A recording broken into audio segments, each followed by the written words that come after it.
Small Towns, Big People podcast. My name is Joe, and I'm here with Kyle in this sweet ride limo, ready to talk business, life, and anything else that comes up. We're going around the Midwest looking for small town people who are doing great things. We hope listening to these guests will encourage, inspire, and motivate you to do something great within your town. Hope you enjoy our next guest.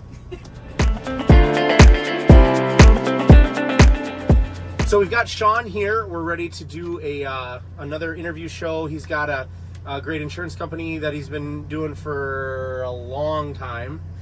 He's my insurance guy, and so looking forward to this talk. So Sean, you want to introduce yourself and just kind of let us know what you're doing?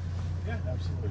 So Sean Corsten, from Corona, Wisconsin. Work out of my house. Been doing insurance since 1992. Yeah, and so we do all kinds of insurance, basically property, casualty, and personalized and commercial. And we specialize in property and manufacturing, basically. Yeah. So I definitely have all my properties with Sean, and it's worked out really good. So the first time, I'm going to tell a quick story about Sean. So we just started using you, I think, and then Mike Knight. Remember Mike Knight? Yeah. Okay, so Mike Knight's a guy that he had 6 properties. None of them were insured. Sean got them insured. On January 1st, on January 6th, one of them burned down. Correct. Oh my goodness, that was crazy. So that was when we went there, Sean was like on site as soon as it was done. He was the one driving everything. Didn't have to call, ask anybody, just nail it out. So like that was the first kind of real experience we had, and since then we've just done everything through you, right? Yeah. So okay,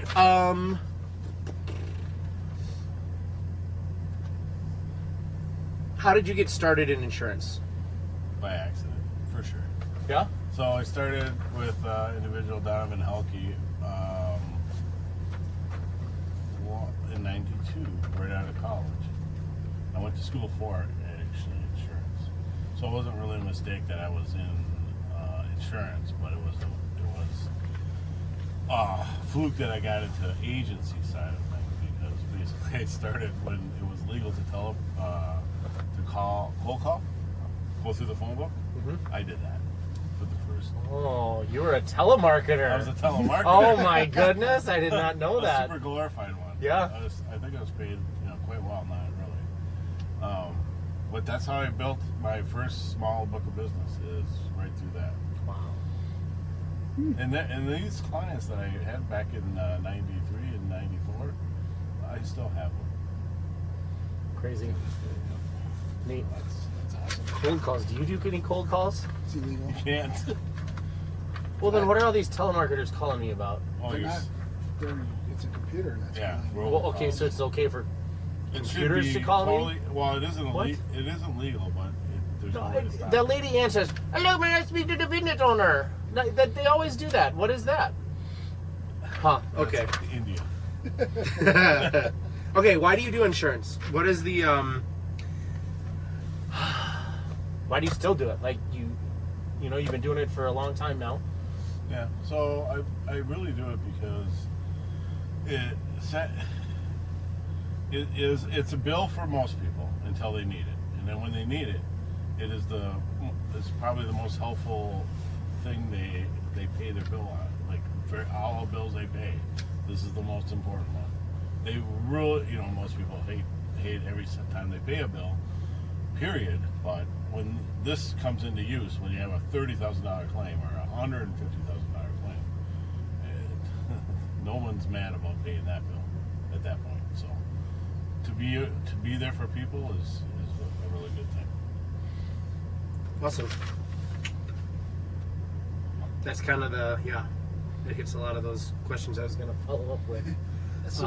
So over the years, you mentioned that you've kept a lot of your original business. Mm-hmm. What's your secret? How do you keep them? I treat them all like friends, and because they really are, most of them. And treat people like you want to be treated. That's the old saying, but that is a very true saying. Be consistent. Never blow off anybody. Treat the renter's policy the same as the Joe Quances, all them attributes or whatever you want to say that is. I think that's what it is. I think you said the most important thing there is to treat them the same. Like I've seen Absolutely. that whether somebody's buying a $5,000 lot or a $500,000 home, they deserve the same treatment. Absolutely. And that's awesome. Yeah.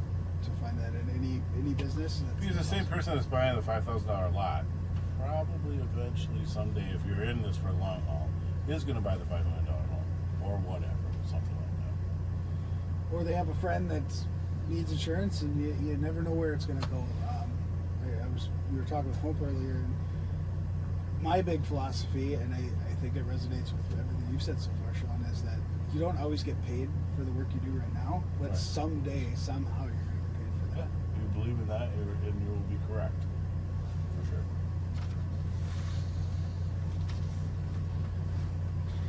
I think the hardest part for a lot of people with that idea, especially like my children, is being patient to wait for that. Like a lot of the younger guys don't want to wait for anything. They don't want to even wait for the week to be up to get the paycheck, right? How do you build, or what like when you just were starting out, was that your philosophy? Yeah. Has that changed? How did that come from? Who taught you that? So I don't believe it's taught by, it's not learned by anyone, but a lot of successful people will tell others that are trying to get into any business that consistency is everything. And that follows through just about any business. Consistency. They do the same thing every day, have the same philosophy every day. Don't just all of a sudden not care one day.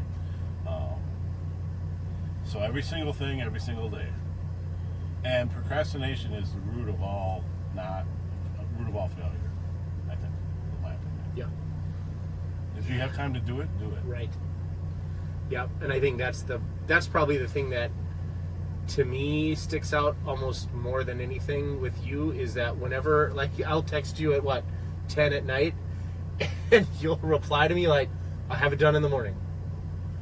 Okay. Man, But that's usually awesome. I'll do it right away. Right, I exactly. think I'll do it. Correct. Yeah, or you're on vacation, you're out on a boat. I think you were out on a boat in the middle of the Atlantic Ocean, Yep. and I'm like, I got pulled over and I don't have my stuff.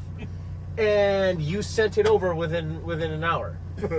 So like, yeah, that's pretty crazy. I also have a wife that doesn't mind me doing all of But yeah, right. Yeah, and there we go. There's a Oh, theme, yeah. isn't it? Every single male we've interviewed has given props to their wife, but every female we have has maybe not given as many props to us. Yeah. Like they help out. They're good at helping. They didn't get in the way today. Yep, that's it. Okay, so talk about, like, somebody's interested in insurance, getting into being an agent or selling or whatever. What's your investment cost? What things do you have to have in order to do this? So, time is absolutely your investment. So that's your investment. Money, computers, getting a contract with somebody. Anybody can hook up with an agency, make an arrangement to just get paid commission. Of course, they won't get 100% commission, but then you have to own your own agency, which means that you have to have a building and staff and so forth. Mm-hmm. So the easiest thing for a person to do is just hook up with a good agency and create a deal there, and then which is what I do, by the way. And then you have all these contracts that are very necessary. So that's the independent versus the state farm person. Is we have all kinds of options, so we can get solutions for everything. Right. What does the licensing look like to be able to be an insurance salesman? It's not the easiest, but there's a pre-study, there's pre-certifications, usually at the tech is a good one. There's other private ones as well. And then you just take an exam. And there's 2 exams, one for life and health and one for P&C, property and casualty. And that encompasses basically all licenses that's are needed. Time frame to get that done, if you're aggressive, is maybe a and the cost for that is maybe less than $200. Yeah. Is there like education requirements as far as like associate's degree, bachelor's degree? Oh no, not that way. So in insurance in the state of Wisconsin and most states, they're regulated by OCI, Office Commission of Insurance. So every state has that, and that tracks continuing education similar to contractors and doctors and lawyers and everybody else. So you have to get recertified every year or every 2 You years? have to create your own. Yeah, you have to get continuing education credits up to 24 every 2 years to keep your license. Keep your license. So, yeah. All right. Let's talk about success. How do you measure success? And so for me, just looking in the mirror, for me, it's just how many loyal or good clients, and of course that's defined as I define that. But, so, or maybe it is getting to the point where you absolutely do not need any more clients, that you're just working with your top clients. I mean, and meaning that the top clients, the larger clients, need the most attention because they have the most frequency of things to do. But it doesn't mean like any client, whatever they need, it gets done. So I guess there's a threshold of I can't do anymore. Yep. And then that's every business. And so when you get to that point, then that's success? That's success for me because I won't. I don't want to be large. I don't want to have employees. I don't want a building. I don't want to do that. Mm-hmm. So and that would be different for other people. Mm-hmm. They want larger. They want bigger. Yeah, potentially. Maybe. Maybe. So are you there yet? I'm close. Yeah. You're pretty close. It seems like you're pretty busy all the time. Yeah, I'm pretty busy. So when you're setting goals, planning out for the year, all that kind of stuff, how does that look? What do you guys? What's your kind of your process behind that stuff? Well, really, what it is every year getting farther ahead and farther ahead as much as companies will allow a person to get ahead.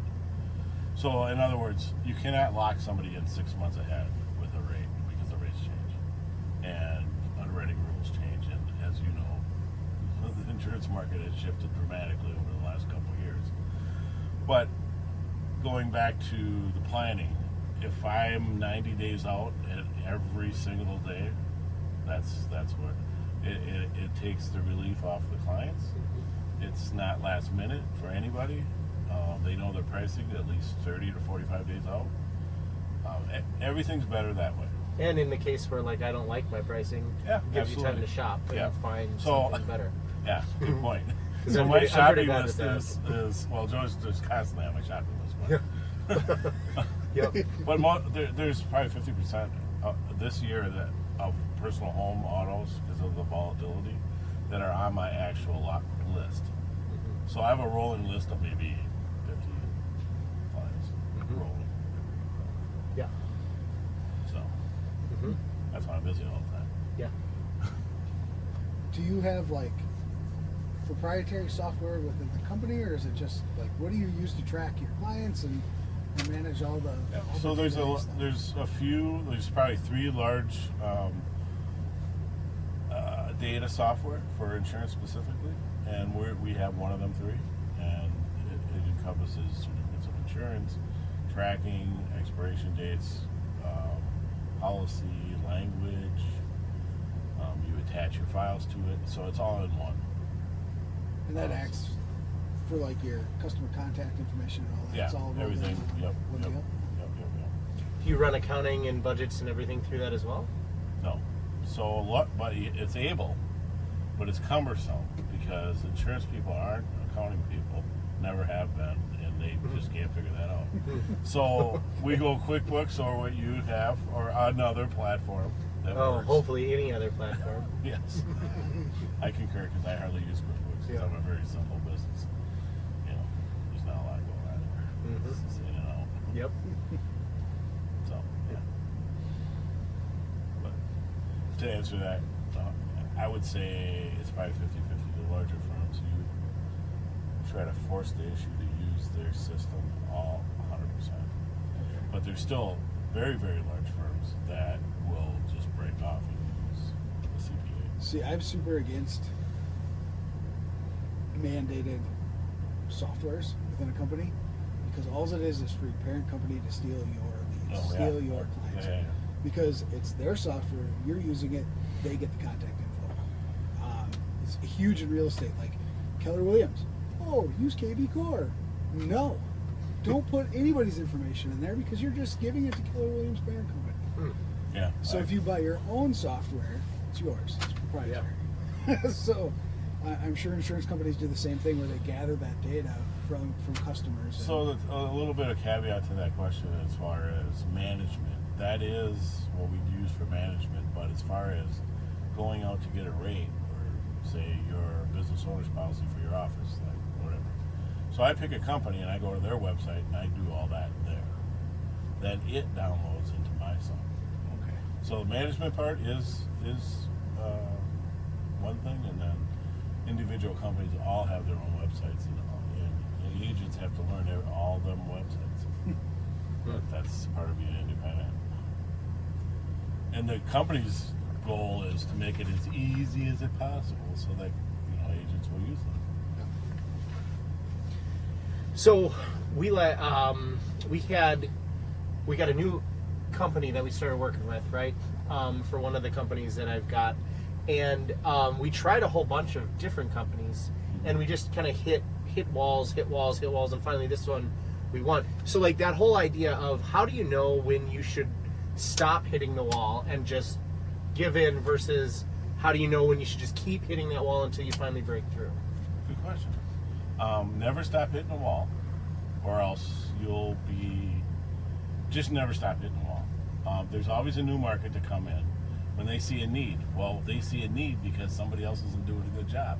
So eventually a new market will come in, not saying they're going to stay forever, or not saying they're going to do the right job for a long period of time, which is what it takes to stay.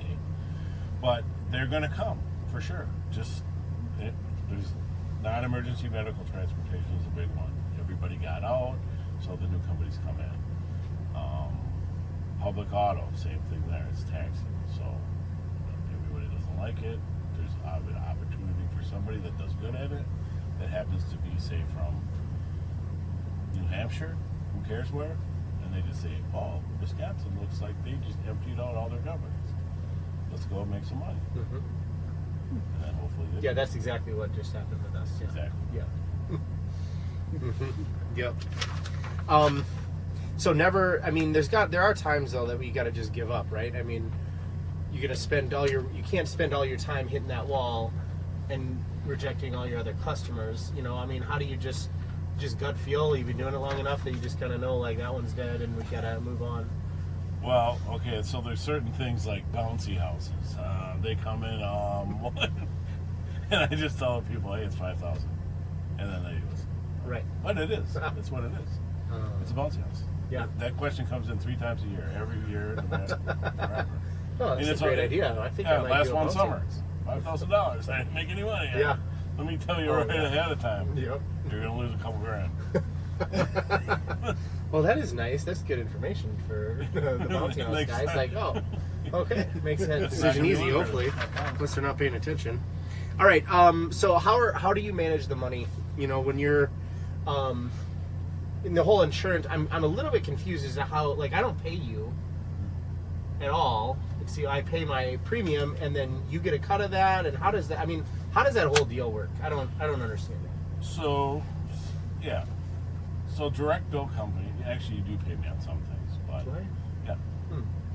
Where I can't bill, Okay. I have to collect it all from you, like your hotels in July, Okay.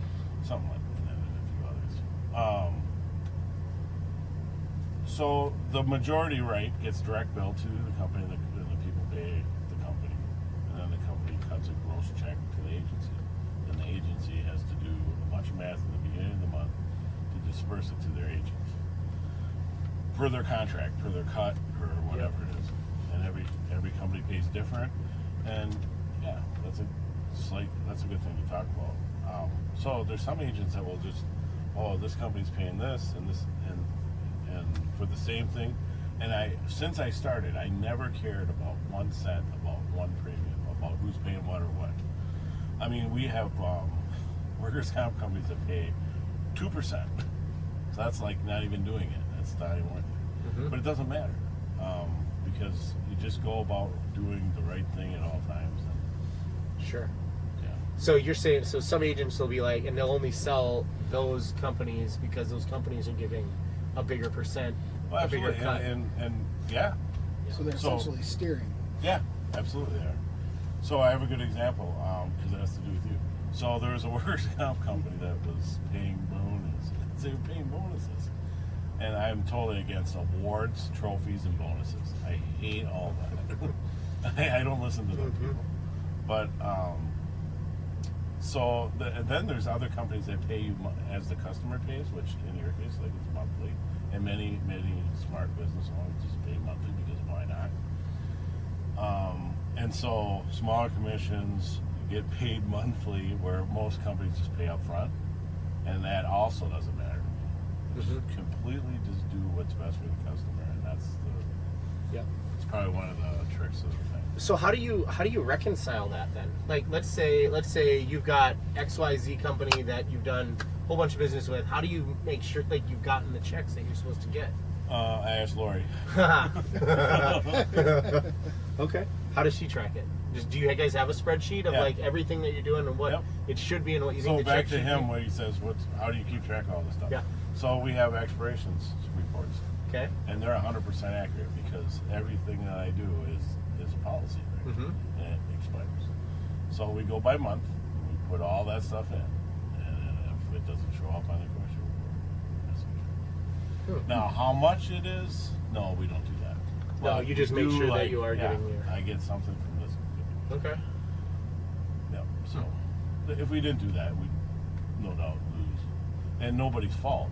It wouldn't be, It just happens, right? Yeah, every month I probably have 30 accounts that where are this, but I don't whine about it. I mean, I say a lot to people like trust but verify. Like, it's not meant to be just trust me. I gotcha. No, I don't want you to trust me and don't ever look. I want you to trust me. So the guy I work and look. with, Chad Thompson, he's as good as there is. He's a very honest individual. But by no fault of anybody's, we would lose $20,000 in commission a year. Not, he wouldn't be trying to do that. It would just, that's a fact. Of any agency, Just because it's hard to track. It's where hard. things go. It's very hard. Yeah. We don't shy away from building companies, so we probably have 35 companies coming in. Yeah. And that's craziness. Yeah. Because you're getting a check from every one of those companies. Yep. So spreadsheets is how you guys track it? Yeah. So you download a report from your policy software and then you organize it in a spreadsheet to make sure you're getting what you need. Yeah. And you use like, what is it, Excel or you use I Google do Excel, or online, Google, whatever we use. oh, Same Google thing. Docs? Yep. Google Sheets? Yeah. Yep. yeah. Google Sheets. And then so do you you run report, you just kind of work the data there. You don't have any custom scripting or anything like that on those? No. Yeah, but Lori's kind of got that all organized nice. And do you guys review this every month together, or how do you So I just keep came on it if home Lori's doing all with, that? from the agency as a report for commissions. She takes that. She's probably working on it right now, and she goes through her list, and then she matches them, not whatever, and then we're left with 10, 15, 20. And then we just report that for the next month. We don't go to the agency and say, you owe us. We don't do any of that. We just say, find this for next month.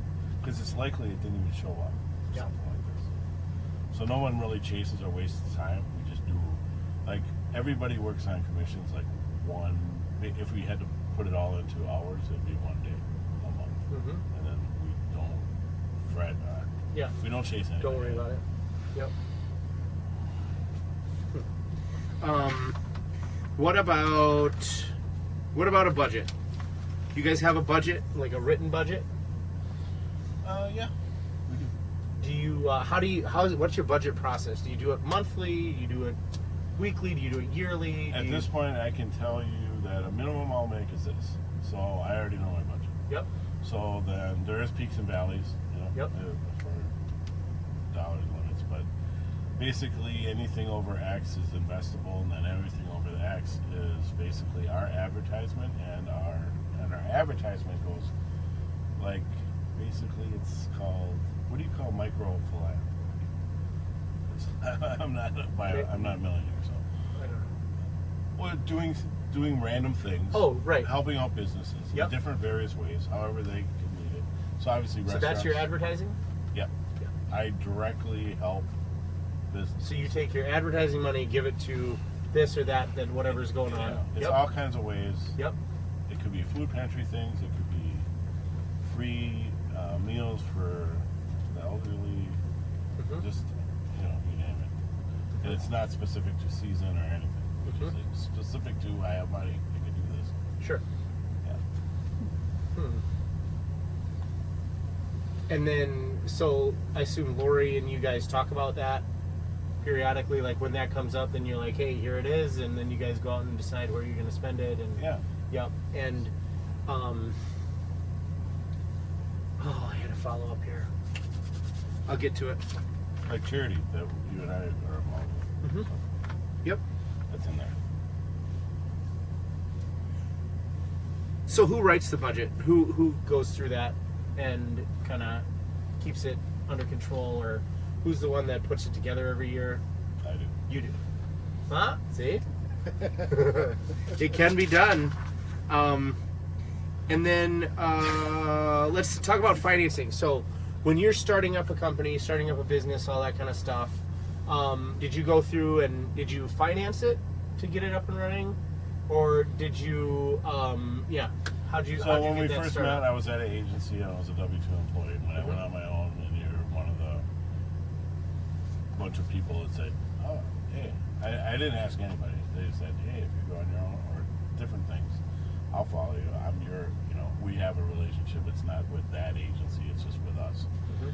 And so once I had so many of them, people saying that, and I devised a plan to legally and ethically start my own business with my customers.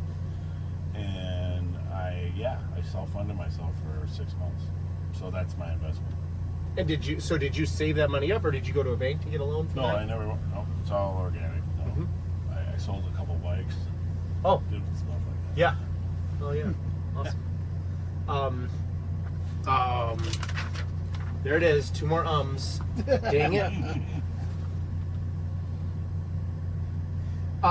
Security and accounting. So we already talked about that. The residual income. So residual income, you and I have talked about residual income before, right? It gives you the freedom to do what you want to do. And I don't know how, what you do is kind of a weird little blend in there. Like, you're doing stuff all the time, but it's also residual. It has residual aspects. Can you talk kind of through that residual income? How are you guys building this business residually, and what are you doing to build that residual income? So yeah, we have multiple lead sources. Car dealership. So these are the personal people, personal lines, auto policies, and so forth. So lots of realtors, lots of contacts such as yourself, business property owners that know other property owners. So lots of stuff comes that way. And so basically we have funnels of pockets of referrals that just constantly come in. From just basically trying to do a good job every day, and then, being like the expert, so to speak, on certain things. And so when you say residual, I obviously equate or tell people I'm a gas station, I'm a cell phone company, I'm Spectrum, or I'm a property owner. It's all the same. It has to be done every month, and you have to pay it every month, and then somebody gets paid every month. Mm-hmm. And to grow that is, to be consistent, just not be bad. Yeah. So I listed some property for a retired insurance guy, and he was telling me he gets a check every quarter, and he's been retired for years. and I didn't understand it. I don't know what insurance product he sold. Is that a health insurance premium thing that he still gets a cut? Well, Or is there products in the insurance world that do pay long term if you retire? Like, I guess I didn't understand what he was talking about. he was probably like a life guy, annuity guy type of thing. Could be. Yeah, so in that world, that's very possible, depending on the company, that they would have long-term payouts because he built such a book. And when he leaves, there's an agreement that he gets. That's kind of their retirement thing. More of our retirement thing is like Chad sells someday, and I get a portion of what he gets. We have to be together, right? So it's really a sale of the business is our exit. Okay. So in the PNC world, that's what it is. In other worlds, it could be a residual thing, and that's pretty much what he was probably. So your exit would be actually you selling your book of business. Yeah. You don't just do insurance, right? There's a lot of things that you do. And so several of those things, selling windows or building houses or those kind of things, the intent on some of that is to build that income up to buy more Residual things like real estate or whatever, right? Yeah. And so you want to talk a little bit about some of those things, how you go about those other little side things that you do? Yeah, so I personally just try to make sure that nothing bites into the main thing, which would turn into poor customer service. So if something starts to do that, I usually just get rid of it right away. Mm-hmm. Like, that's not worth it. But I have, in the middle of 2008, started a wholesale window business because I took a break from insurance for about 2 years, and so that was very good for a while until the actual 2008 hit, when no one bought anything.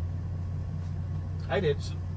Well, you did. I did, yep. Yeah, It was I a wish I did. It was a great time to buy then. Yes. It was excellent. Yeah, can't wait for the next one. Mm-hmm. 2024. 5. What year is it? 4. Yeah. Yeah. So order from various contractors and clients that I have on the books. Insurance, they need windows. I mark up very, very little. It almost probably can't be beat anywhere. They're quality windows, and I don't mark them up for a reason because it's not my job. I want to unload a truck, and that's it. That's all. I don't want to install anything. I don't want to talk to anybody about it. It's just to help people out. And I can make a little bit of money, and that's great. So that's that. And then, like we're doing right now, flipping a rather large house. Same thing. Accumulate money to go into residual. Mm-hmm. Yeah. So it's just not been, since I've known you, basically, we did that one deal, which kept everything, right? Yeah, I mean, it's a question. Yeah, it was, in the end, it's a good deal, but at the time it was. Right. Exactly. Yeah. So you got to wait for the right timing. Just like. Right. Yeah. And I plan to do it full force at that time. Build up the cash till the time's right. And, Yep. Yeah. Let's see, what else on...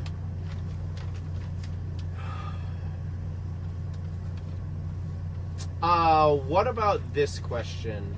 So I like this idea of managing my business in a residual way. So the companies I run, I don't do the day-to-day, but what do you think about how would you manage your business?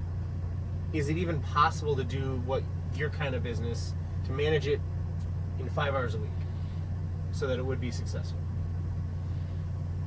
And what would you have to do in order to make that happen if it was possible? So, good question. No, it's not possible. Not at all. And why is it not possible? Because I have to. Okay, so there's license is an issue, so you can't just have unlicensed people answer questions. And then knowledge of product and knowledge of claims is very, very important. Because if you don't know how claims work, you really don't know how coverage affects claims. And that's not something that you can go hire. So them important things, that's probably more like 5 hours a week. Could happen. But it's more like 22 hours a week. Mm-hmm. The rest of it could be on cruise control, so to speak. With methods. You could hire a secretary or something like that, but yeah. We don't, but we could. Yep. Yeah. Yep. So in the end, your look for retirement or for your exit strategy or whatever that was, it's just build that cash now so that you have it and can invest in other things, right? Yes. Yep. And then insurance is. So insurance always, it's a monthly check, right? It's a monthly check that comes in, but there's a lot of work that comes with it. And a lot of people think that about real estate or rental properties is like, oh, you buy a rental and then it's done, right? But it's not. Like there's maintenance and there's collections and there's all these things that come with it, right? And it's the same with insurance. So even though that monthly check is coming, like there's a lot of work that goes into that. Absolutely. And the expertise is just makes it difficult to make that happen more residually, but you run that business to build that residual. What do you have a 5, 10, 15 year, what are you hoping to retire or be done with insurance or move on I to don't the really next see phase? want to retire at all. Mm-hmm. But I do want to build residual so that I could retire. I think that's the simple answer. If that's 10 years, if that's... Because a lot of things dictate that. Yep. Market is mostly. Yep. Right? Mm-hmm. Well, and working because you have to, and working because you want to, and enjoy it, it's huge. Right. That's So- huge when you get to that point where Right. So it'll become, because I don't need to anyway, for sure. And I have no desire to let... I exited the market one time and I let a lot of people down. And they told me that later, but they didn't want to say it like, well, because everybody has their thing. But, yeah, I mean, I help. I don't realize who I help or how many people I help, but I mean, I know I'm on the phone a lot and I'm on the phone a lot with people that don't know what to do. And, it's hard to say. I put a total on what matters and not, but, I don't see the need for somebody to help somebody else out going away anytime soon. It's there forever. Mm-hmm. And that's the best part of my job, so. Right. The part that I don't get paid for. what I think So, the two people in everybody's life that they oftentimes don't like until they have to are their banker and their insurance guy, right? Like those are the two people. So if you have ever people like that your banker? I got a good one, so yeah. Okay. And I think that's a testament. If you like your banker and you like your insurance guy, you got a good one. Stick with them. For sure, that's true. Yeah. I can see not liking an insurance guy, for sure. He's just a big bill. Some of them are. There's difference. You run into that, and it's like I need a new insurance guy. He doesn't answer my emails. He doesn't answer my phone calls. Right. I need a new guy. Yep, 100%. Yeah, and that's where Sean stuck out different from when I went from a different insurance agency that was really good, and then they became not good. Oh yeah. And I don't know what happened, but then eventually that guy was gone and doing something else. But looking around, there was a lot of people that told me they could do something, but it was really that one experience I shared in the beginning here that really solidified. Whoa, he did all that, and I haven't even hardly paid him for. He hasn't gotten a commission check for that house. He's got nothing for that, right? And he's out there doing all that. That kind of seals the deal for me. Anybody willing to do that, that's worth the Right. stick. It comes from the basic premise that commission. You're not chasing commissions. You're Yep. chasing relationships. Short-term guys are chasing commissions, and they're not going to be around very long. Yep, not going to be around long at all. I just got a voicemail from somebody that's looking for my workers' comp, which is funny, but they're from another insurance company. They're looking for my workers' comp policy, and they're just leaving a vanilla voicemail. That guy's one guy that won't be on. That's a fly-by-nighter. All right. Yeah, Sean, let's kind of wrap it up. How do people get a hold of you? How do people engage with you? Where should they go to learn more about you or talk with you? they called you? No. No. Okay. No, so If you'd have just fired off Joe's cell phone number, Oh that my would have been goodness, amazing. that would have been That would've been worse. You better You not. answer No, You almost don't horrible answer it now. customer service. It'll be horrible. Yeah. So yeah, my cell phone 574-3342. That is answered universally 12 hours a day or more. And then, do I have a website? You have a Facebook page. I do. I found you there. I got a Facebook page. So it's Sean Corsten, SeanCorsteen on Facebook. Insurance guy. Awesome. Yeah. Great. Thanks for coming on, Sean. We're gonna post some links to that on our comment sections on the podcast posts. Really appreciate it. Great conversation. Thank you, Joe. We'll talk to you later. Yep. Yeah, it's great to meet you, Nice to Sean. meet you.